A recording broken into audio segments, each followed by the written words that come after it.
around here. If you ever get the chance to come down to Los Angeles and do some sightseeing tours of some of the original studios here in Southern California, you got to come out to Sony Studios and come to original historic Culver City. They've redone the whole area. I'm about ready to take a left here on Culver Boulevard. Hopefully the traffic won't be too bad. But they've redone the whole area. It's a beautiful place to walk around. Some of the original buildings that were here since the 1920s, since the studio was put up. There are so many people that live in this area. It's so congested. There is house upon house upon house upon house, building upon building, millions of people, thousands of people on the streets, just packed solid. It's amazing how many people can be packed up in one solid area, and how we humans can just be, smashed all together like sardines in a sardine can. It is just an amazing thing when you think about it, on how we are able to live in that kind of environment. We don't have much space when you think about it. I was reading an article the other day that you could take all 7 billion people on the planet. You could put about all the people on the planet Earth, this article was saying, and put them in the state about half the size of Texas, and the rest of the world would have all the open space left. And that goes directly against the grain of what these people are saying, that we're overcrowding on the earth and we're too crowded and we're using up all of our resources, we're killing our planet, we're destroying all the fresh water, the air, the forests, we're destroying the mountains, there's no pristine areas anymore. Oh, that's just a bunch of silly putty. I do agree that there are places like China who have just, started their industrial revolution in the last 40 years or so, that are doing massive pollution, just like any nation that got involved in the industrial revolution of their time, just like America, Europe, England, Russia, where they did a lot of pollution and a lot of toxics in the air, dumping in the water. That's what's going on in China right now, is this massive amounts of pollutants going on in the air and all of that stuff.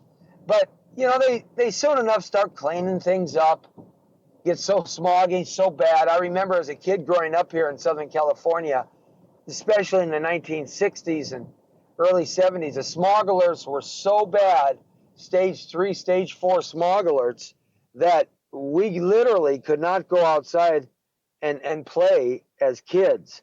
It was unbelievable. They would actually tell us to stop, and we couldn't go outside in that respect. And so, but it certainly has gotten better in terms of our air quality. It was so bad that on some days you couldn't even see downtown Los Angeles or Hollywood or the mountains, and you were pretty darn close.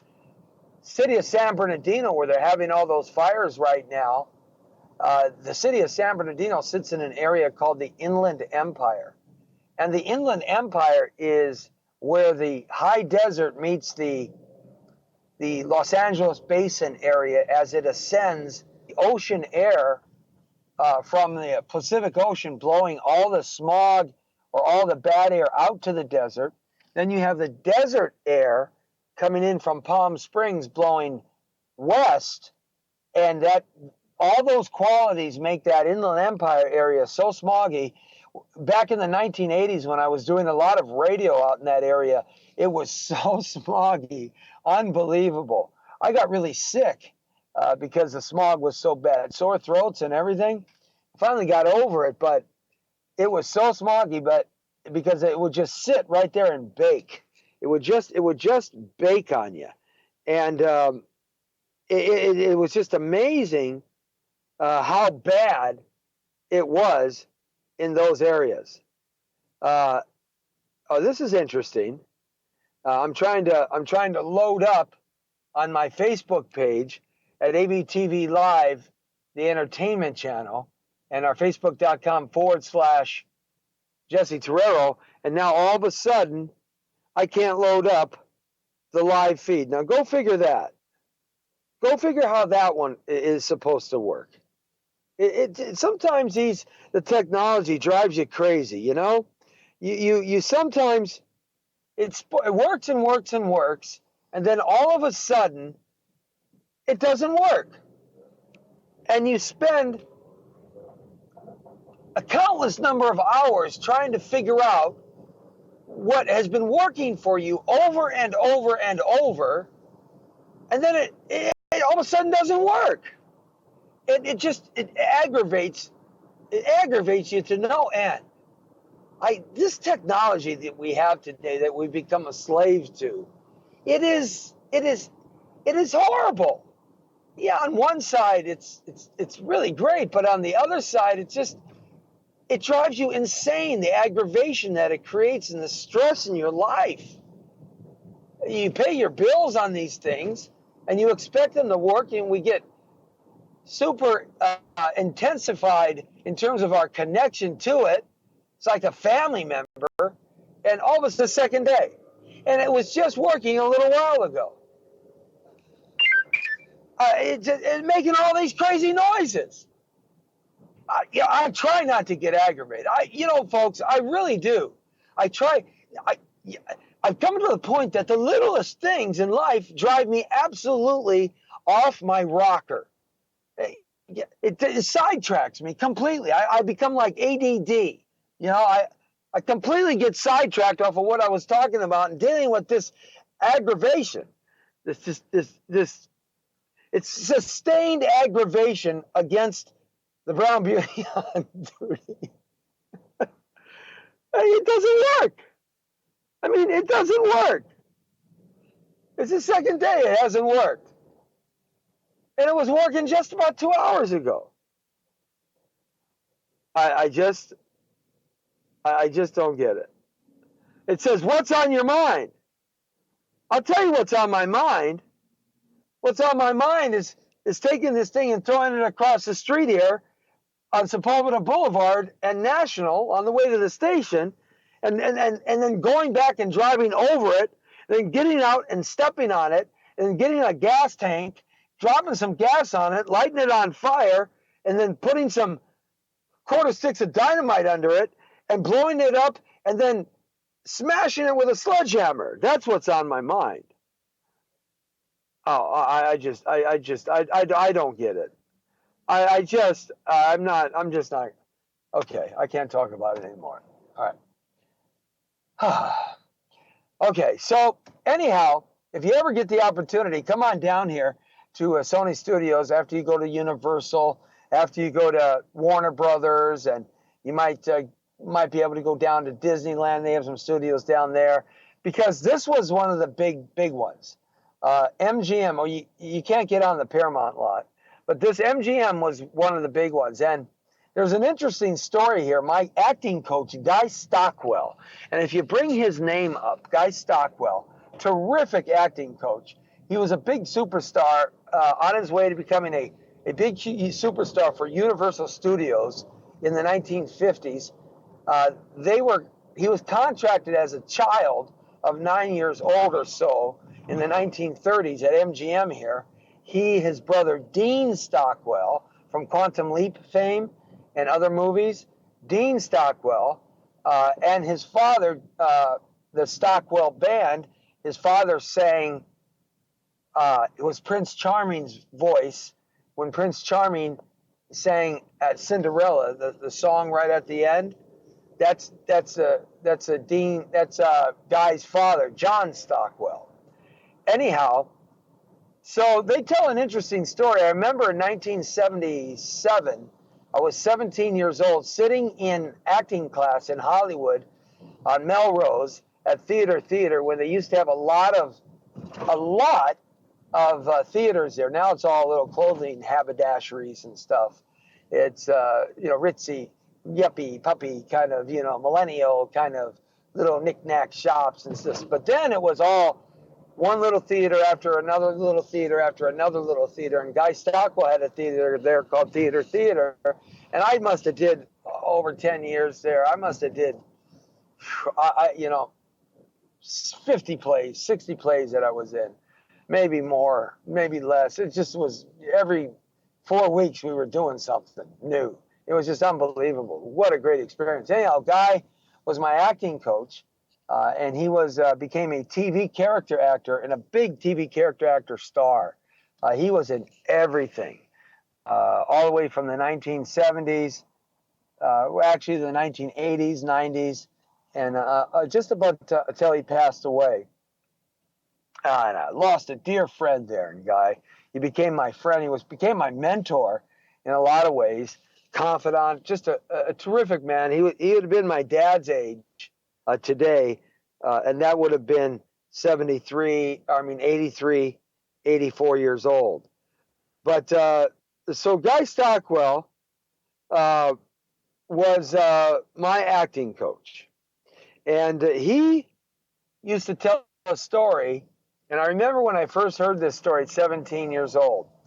He and his brother, as I said, were contracted to MGM Studios as little children, 6 and 9. And they used to go and play in all of the wardrobe warehouses that the studios used to have in the prop houses. And the studio always had a ranch full of horses and cows and sheep and stuff.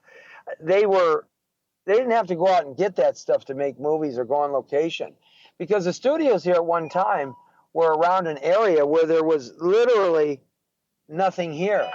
And so what happened was, when they were contracted here in the 1930s, they would play in like all the Wizard of Oz sets and wear the costumes and play in the army clothes, and just, what a playhouse they had. So they would also not rent the horses, but they would get the horses off the back lot. Because at one time, MGM here, their back lot was literally Culver City. That was their back lot where they shot their Westerns and their Army movies and all of that stuff. Warner Brothers' back lot was basically Forest Lawn, the Hollywood Mountains, Griffith Park area. That was all of Warner Brothers' back lot. Universal's back lot was basically the back lot of Universal, which was an enormous open space.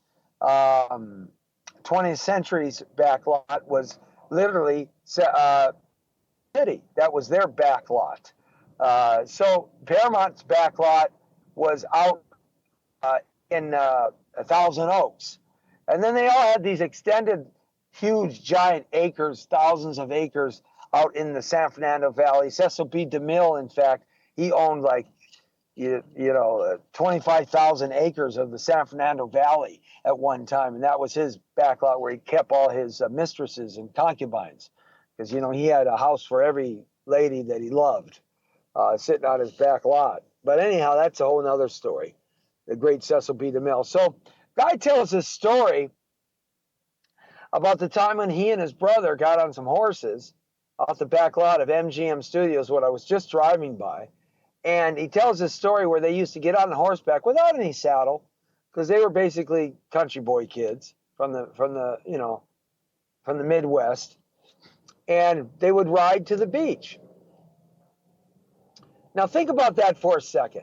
Those of you that know Southern California, and you know where MGM Studios / Sony Studios is located, and you understand the amount of congestion and people and cars and pedestrian traffic and freeways and buildings and that are all around here, MGM Studios in Culver City or Sony Studios, you understand how many people were there. He tells the story that he and his brother would jump on horses bareback, and they would ride out the back studio lot of Culver City, and they would ride to the beach.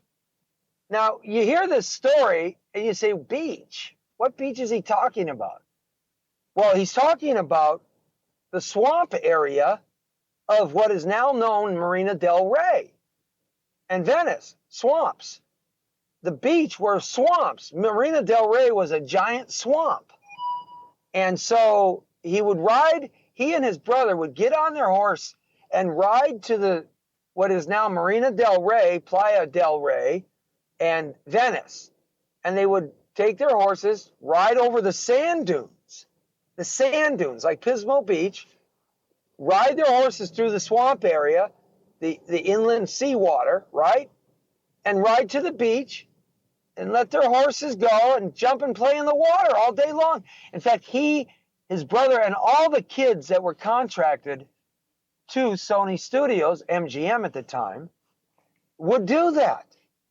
And it startles you, because even at 17, it was crowded here. Not like it is today. I mean, it is crowded upon crowded upon crowded upon crowded here. And here was the part of the story that fascinated me the most. And that part of the story that fascinated me the most was the part that when he said we wouldn't see anybody as we rode through the onion fields. We wouldn't see anybody except the farmers all the way to the beach, and maybe a few cars. Now, that is pretty crazy. Now, those of you who don't live in Southern California have no idea what I'm talking about, but it is, if you're from New York or Philadelphia or Boston, it's like Manhattan not having any buildings and just being forest when the indigenous natives live there. It's like Boston without any buildings. It's like Philadelphia without any buildings in the harbor area. It's like Florida, where actually southern Florida was basically all swamps, because all of that is reclaimed earth that we dumped dirt and sand and rock and gravel to build Florida, southern Florida. It's sort of like if Chicago was 25%, 75% smaller than it is today. It's unbelievable when you think about that for a second. Or Kansas City, when there literally was just a downtown area of Kansas City. And that's it. So that's what it signifies.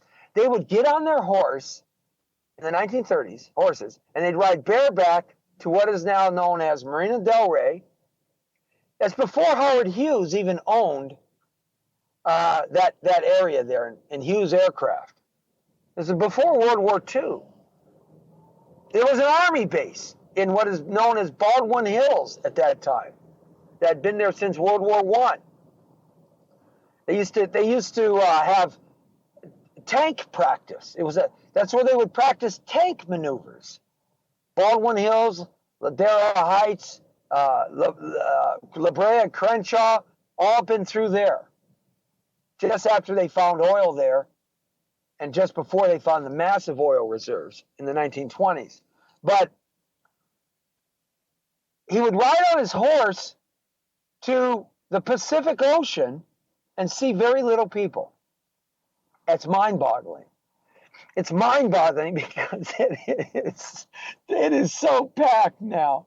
It literally is an ant farm. I mean, there are people everywhere, all kinds of people doing all kinds of things happening that is going in a gajillion different directions.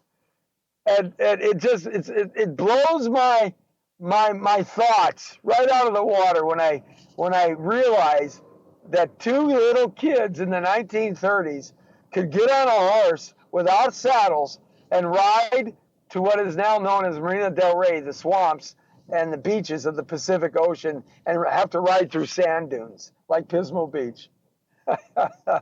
Wow, how things have changed so much in just a few short, what, 80 years?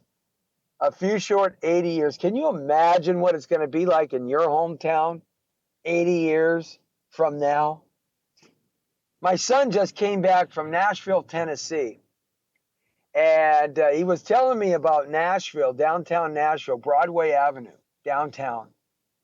And I was saying I hadn't been there since the early 1990s. So, we're looking at what, 10, 20, almost 30 years.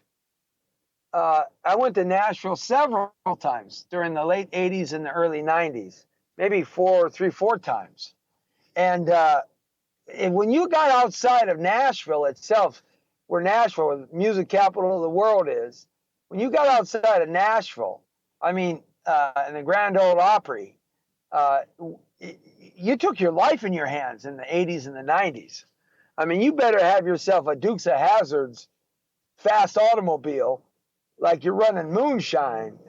And you better have a couple double barrel shotguns on your side because it was dangerous and the coke and the prostitution and it was horrible. Just a few blocks outside where the tourist areas were. Just horrible. And so, it was pretty bad. And what he was telling me now, it's completely renovated for, all of that is gone. And he showed me some pictures. It's unbelievable how it's changed just in 30 years. Imagine what our world's going to be like in 80 years from now. We're working on a Fabulous Friday here in Southern California, and from the community to the world working on, I've got this great film about Muhammad Ali and Joe Frazier that I've been asked to seek funding for, and Academy Award-winning actor for many decades. Anyhow, so I was meeting with a couple of financiers, soliciting them to get to some of the money that they have in China earlier on. So it's interesting how the Hollywood world works in terms of financing movies today. It's really interesting, and you wonder when you're doing it how anything ever gets financed and how anything ever gets done. I've been doing this off and on for a lot of years, and I've won some, lost a bunch of them, didn't get them through, but I've had the opportunity to win some, and it's just amazing. It's just amazing how easy it comes together when it's supposed to, and how difficult it doesn't come together when it's not supposed to.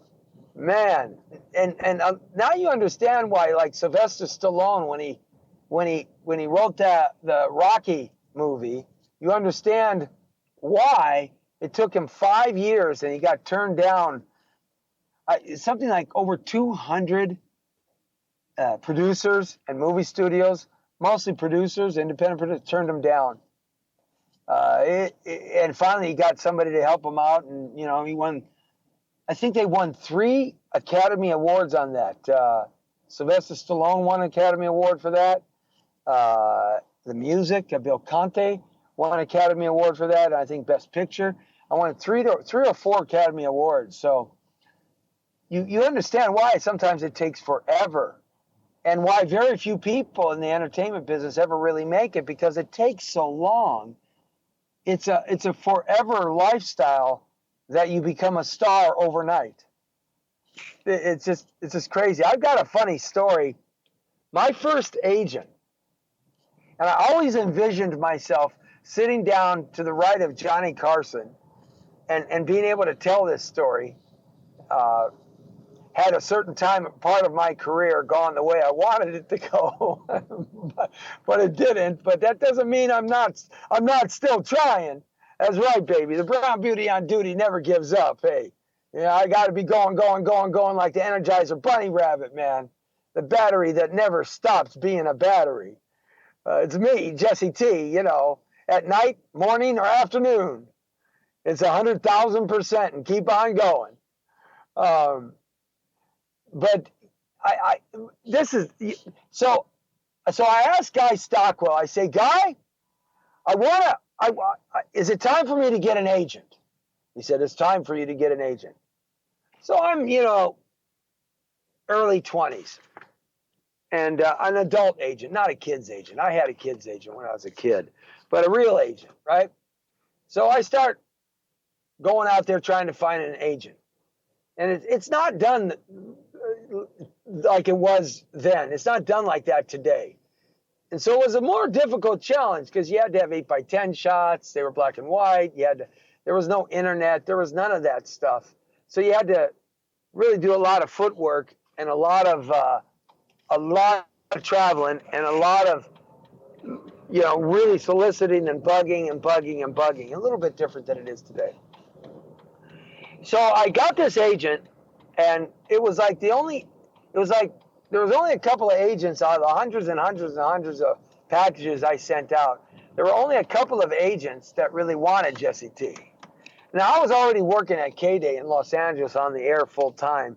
So, I was already making some good money and blowing up hip hop and rap as one of the original guys on the air here in Los Angeles, and for that matter, around the world, as we were the first station 24/7, 365 to bring hip hop and show the record business that it could be commercialized in such a way that the record companies could make millions and billions and millions and billions of dollars. And we were all part of that, and we got our little piece of the action too. But I was already there working on the air at K-Day, and I had, consequently, what comes with that, you have signed and negotiating record contracts and being able to play their music without a different time, just a different time, more freedom than they have today, which is no freedom. But so I got this agent, and I told them all about the K-Day stuff, and they listened to me and they liked it, and the commercials and stuff that I was doing there, and they liked that. And I had a child agent, and so I had a little bit of stuff to show off. Work with theater, like I talked about, to show off. So, but I needed a commercial theatrical agent come in. They'd been around a little while, maybe about 7 or 8 years at the time. And so I came in, and how you had to read for your part. They give you a side of scripts, and you'd cold read it. You'd cold read it. And then you came with 3 prepared pieces. One would be a classical piece, like something from Moliere or Chekhov, or something from Charles Dickens or Shakespeare, or something along that line. You would come with a classical piece, and then you would also come with a commercial piece. You would do like a commercial. Then you would come with a serious piece, a theatrical piece, live, like you were on stage. So you'd have 3 different look-sees at it. That's Lee right there, opening and shutting the door for me. Thanks, buddy. You'd have 3 look-sees at it, and they could see you doing 3 different variations of a scene. And so you would stand there, and you would be able to then stand up and do your part. You'd be able to do that part, and then they would evaluate you and kind of tell you how you were at that time. In terms of that, you got to give me some headphone, or maybe I don't have the headphone on. There we go. So they would evaluate your classical scene that you would do, and they would evaluate your theatrical piece that you would do, and they would also then evaluate that cold piece. We call it cold reading. And I did a a kind of comedy. Oh, this ended here, huh? Okay, good. Yeah, you cut that off? All right. All right, good. All right, so I'm back in the studio here, and it's good to be back with you here as we're doing this thing live. Now, you see, I'm hooking this up on the Facebook site on this phone, but the other phone is not working. It's just crazy. It's just crazy how this technical stuff doesn't work all the time. It really is. Just it does drive you a little bit insane sometimes that we're so wrapped up with this technical stuff, and when it goes haywire, it always seems to go haywire at the moment you don't want it to. But nevertheless, so I'm standing up in my first agent to be's office in North Hollywood on the 7th floor overlooking Universal Studios. I do my classical piece, I do my theatrical piece, and then I do my commercial piece, my funny comedy commercial piece, right? And read the cold reading piece. That did whatever they wanted me to do. And they said, and Mr. Shoemaker, who was sitting there, and he had these dark glasses on, an African-American fella, and his wife, and the reason why I say that, because at that time, in the early 1980s, his wife was a Caucasian woman, and that was not a normal or usual thing that you would see a lot in the industry at that time. And so I thought that was great, because I said, wow, these guys are like cutting edge, right? They're like, man, they're like gonna, that said something to me. It's like, man, they have no fear, right? These are like cats with no fear. And I said, man, I got to have them on my team, right? I've got a really tinty kind of sound coming through here, Lee. It's almost like a tinty kind of foil kind of sound on the high end. I don't know what that is. Is that tweaked a little too high on the treble side or the high end? No, it's flat. Okay, all right. So anyhow, I thought these guys were just great for my first agent because they were so against the grain. And you know me, Jesse T, I always follow everything right to the perfect grain. I'm never against the grain, right? Never. No, not me. No, I'm always a guy that kind of follows the crowd, right? I kind of join in real quick, right? So I'm always that guy, right? Yeah. So I know you know that. It's the brown beauty on duty, and I acquiesce to everybody else. I never stand out on the side. When the world's moving in circles, I just join the circle. When the world's moving in triangles, I just join the triangle, right? Yeah, sure, buddy. You think I haven't been like this my whole life? I've been like this since the day I was born. I mean, I wrecked all the plumbing coming out of mom. That's what I told her later on, because they tried to have 7 or 8 kids after me, and my mom had a lot of miscarriages and a couple stillborns, and my mom and dad wanted a huge family. They wanted 10 of me, and I only wanted 1 of me because I only wanted them, and so I just wrecked the plumbing. I came out swinging and kicking and against the grain. In fact, I wrecked the plumbing so much I had to be born cesarean in 1960. So, I really wrecked my mom's plumbing. And I told her that later on in life when I was 25 or so, and she punched me. She hauled off, and she threw a right jab to the middle of my chest, man. And this was a Scot-Irish woman that had shoulders like a blue whale. Her shoulders, she was a strong, husky. Boom! Boom! And then she walked away with her scrunchy up face. I said, Mom, Mom, come on. I can't help but being me, Jesse T, Mom. Come on, right? Well, she eventually let me give her a hug and a kiss, and then she gave me a peanut butter jelly sandwich. She said, get out of here. I don't want to talk to you for a couple of days. So anyhow, I thought these agents would be great because they were so against the grain of the time. Okay, so I signed a contract with them, right? They're going to be my theatrical and commercial agent. Okay, great. So I'm with them for about a year, and I'm going out on a ton of commercial reads, and I'm getting commercials. I got a couple soap operas with them. I was on Santa Barbara. I was on Days of Our Lives for 3 years. General Hospital. And I got a whole bunch of McDonald's commercials, all kinds of stuff like that, right? A few voiceovers at the time. When I signed up with a different VO agent later on, I got a whole bunch more, but that's another story. Anyway, so they were doing great. We were all making a little bit of money. It was cool, but I was not happy. I was not a happy camper. And the reason why I wasn't a happy camper is because I was not getting out on film reads. I wasn't getting out on enough TV dramas like police shows and whodunit shows, you know.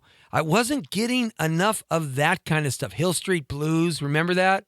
And I was on there a couple of times, but I wasn't getting those principal reading parts where I could be a guest star. I was on Trapper John MD. Did a little bit of MASH. Sanford and Son early on, but I wasn't getting those really juicy parts. That you could be part of the principal crew, right?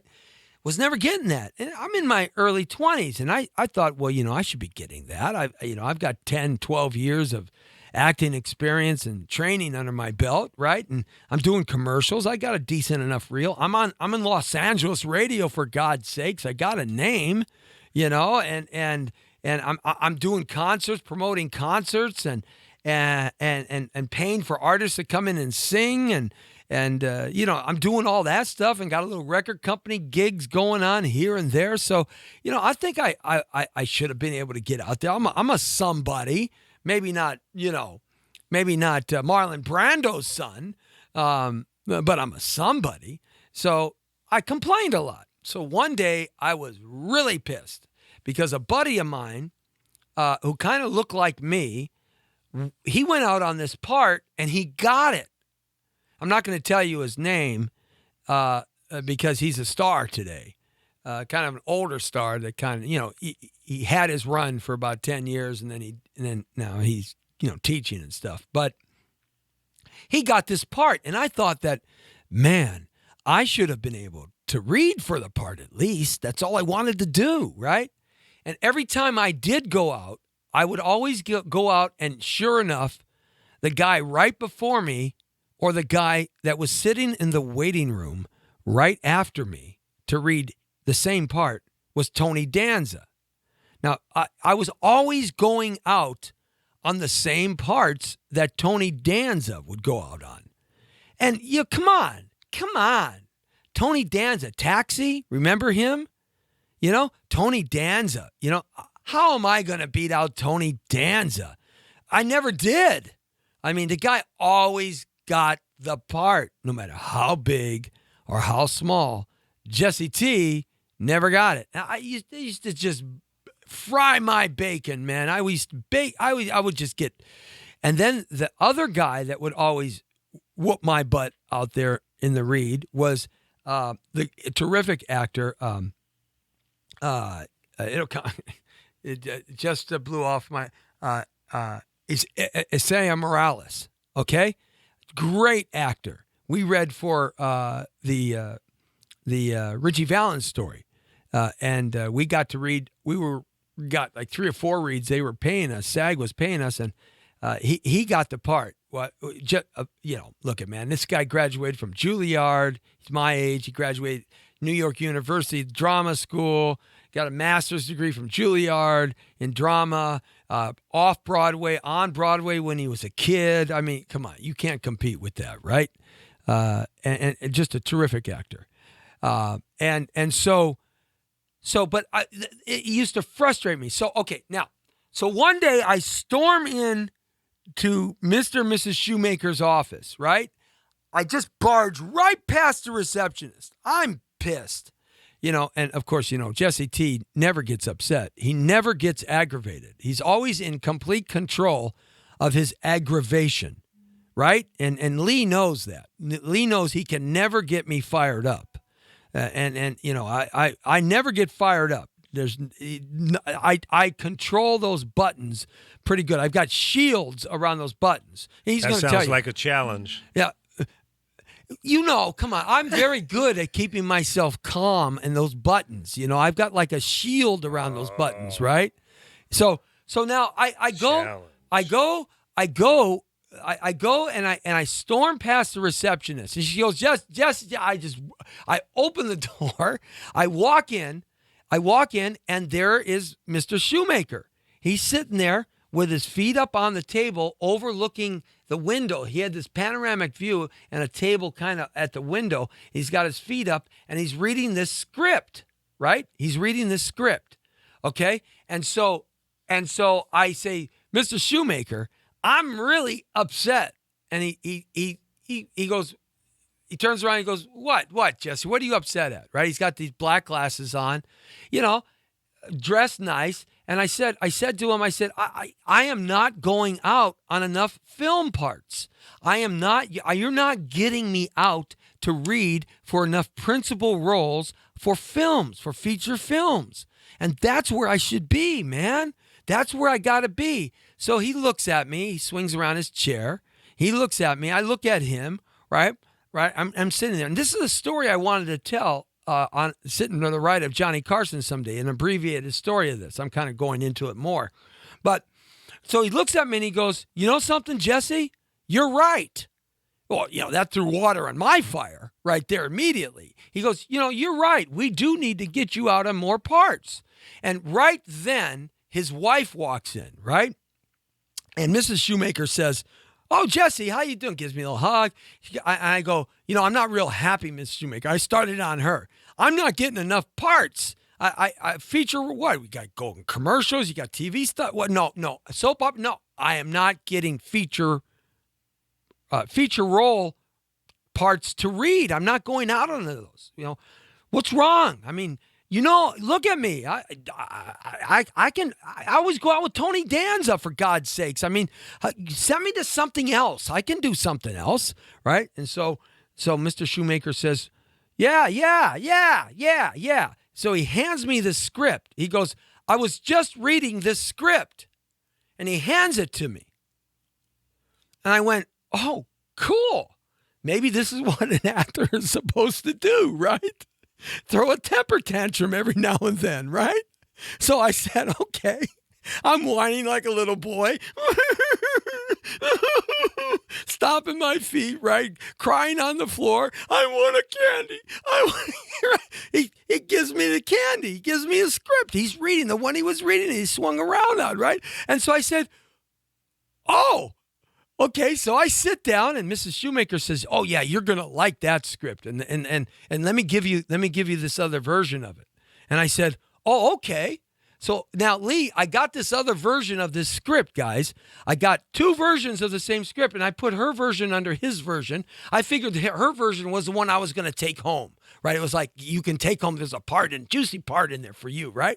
So I start reading Mr. Shoemaker's script, right?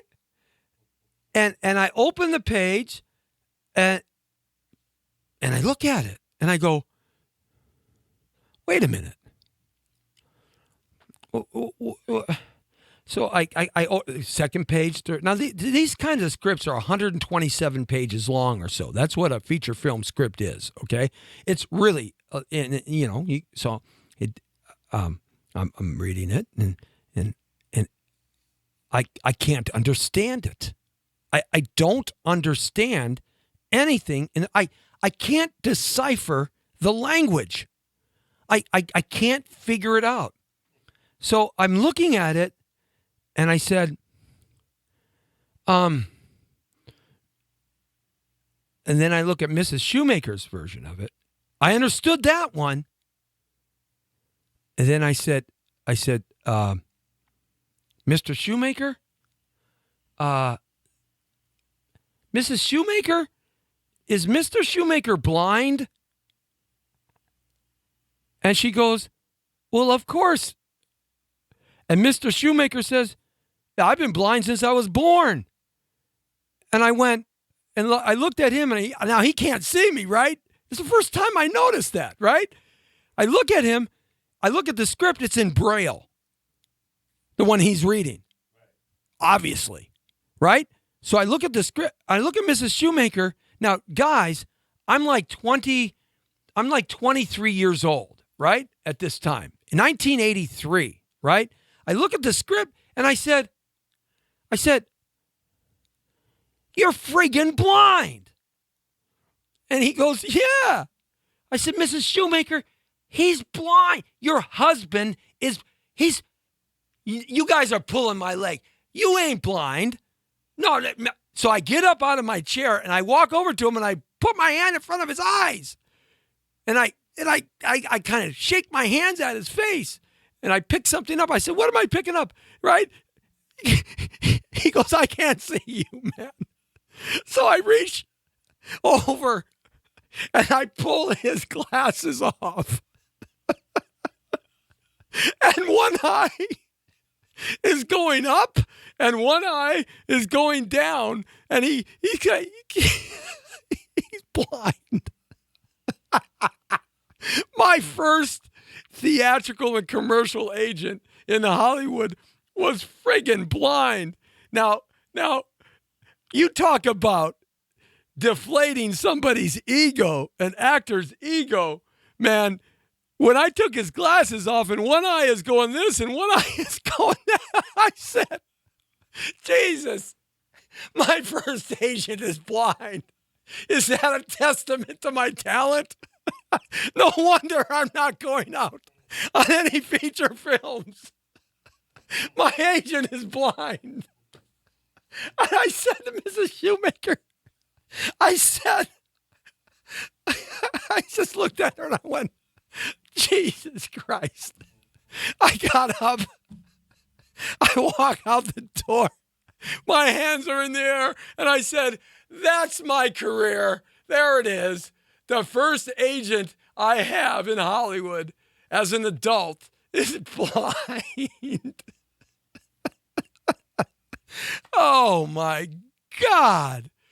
That was the top of the top, man. Let me tell you, I go down to my car. I have to go to the station at K-Day right that day because I was filling in for Greg Mack, the afternoon guy's shift from 3 to 7, right? So I go down, I get to the station, and I tell everybody, man, does anybody have a blind production company? Because I'm the guy to hire as your lead. I said, oh, this is a story of the ages.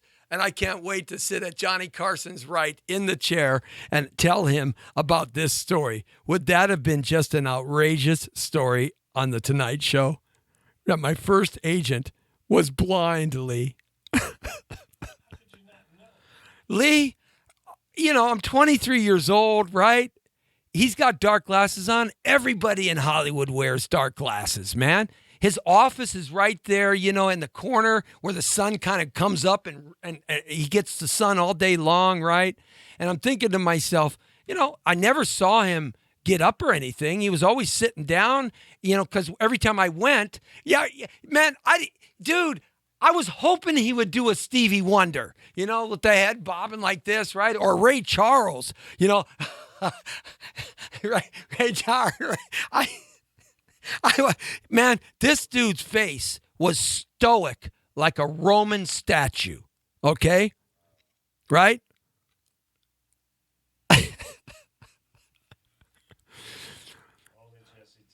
Oh, my Lord.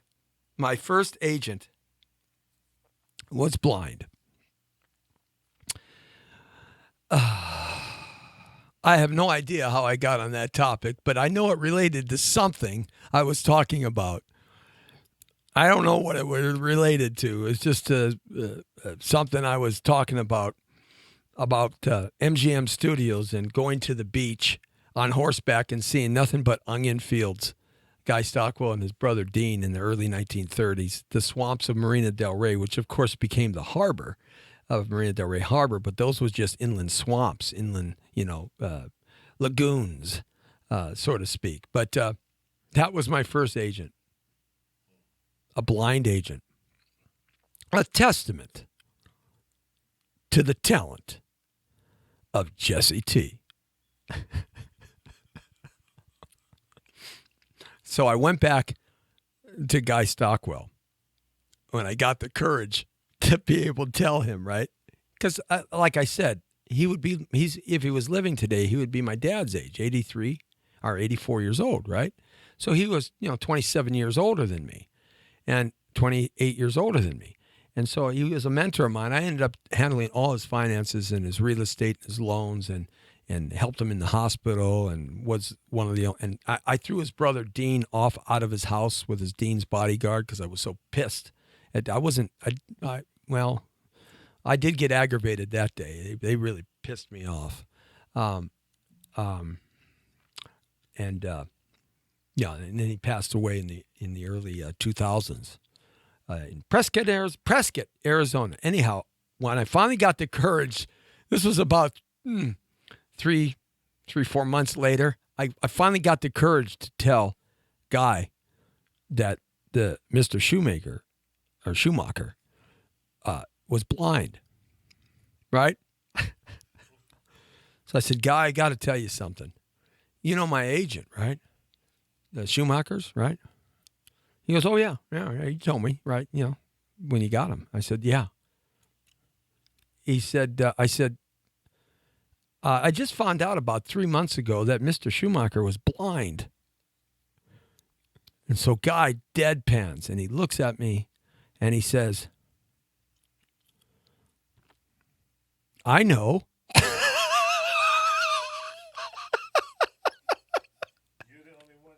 I'm the only one that didn't know. He looks at me deadpan. I mean, deadpan, right? You're talking about a great actor. He looks at me deadpan, nothing in his face, but just boom. And he looks at me and he goes, he had this baritone voice. He was up for the voice of Darth Vader. It became between he and James Earl Jones. That's how kind of voice he could generate, right? He looks at me and he says, Jesse, I know. And so I look at him and I said, you knew? And he goes, yes. I said, well, God, why didn't you tell me? He said, Jesse, even a blind guy has to find his way.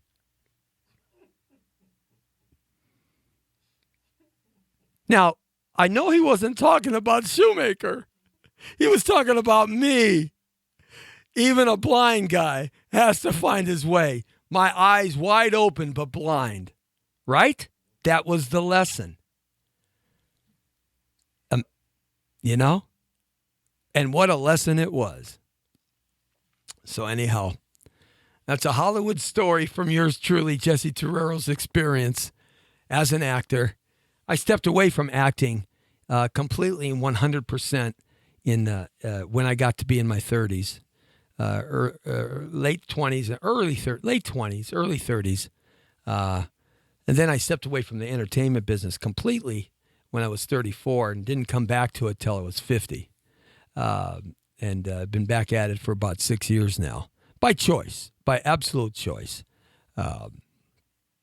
And that's when I went full speed and, head first into the real estate business and the loan business, opened up several offices and such, and for that matter. But so we all have stories to tell, and we all have interesting things in our lives, and it's always good to seek out people and hear their stories because it's great fun and great enjoyment on a fabulous Friday here in Southern California. I know we're coming up to the top of the hour at some point. I don't know what our time is, but we do have a few more minutes to spend together, and I appreciate every minute I can spend with you guys. I just thought today's show was going to be just kind of kind of more of a relaxed show because I've been pretty much on the 3-2-1 on fire, baby, for about 2 weeks with all this political stuff and this medical business stuff and the things I think are wrong with America, and I've been all over that, and so I thought today we could step away from that a little bit and just kind of have reminiscing on fun stories, especially about Hollywood, because Hollywood is a weird place, and it is the strangest Sodom and Gomorrah that you could ever want to participate in. You see, there is Sodom and Gomorrah, but Hollywood's Sodom and Gomorrah even makes Sodom and Gomorrah feel like kindergarten.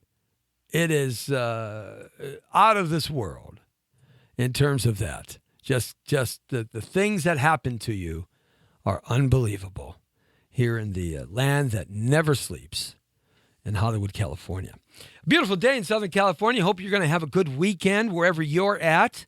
It seems that the raining has subsided a little bit in the south and on the east, and that's a good thing. The fire over there in San Bernardino is they seem to be getting it under control, so that's a good thing. And we hope you have a great weekend as we get to the end of summer. It's almost on its way, and this is the Jesse T Show, live at 5 every Monday through Friday at 5 o'clock, and the Fabulous Jesse T Show tonight at 9.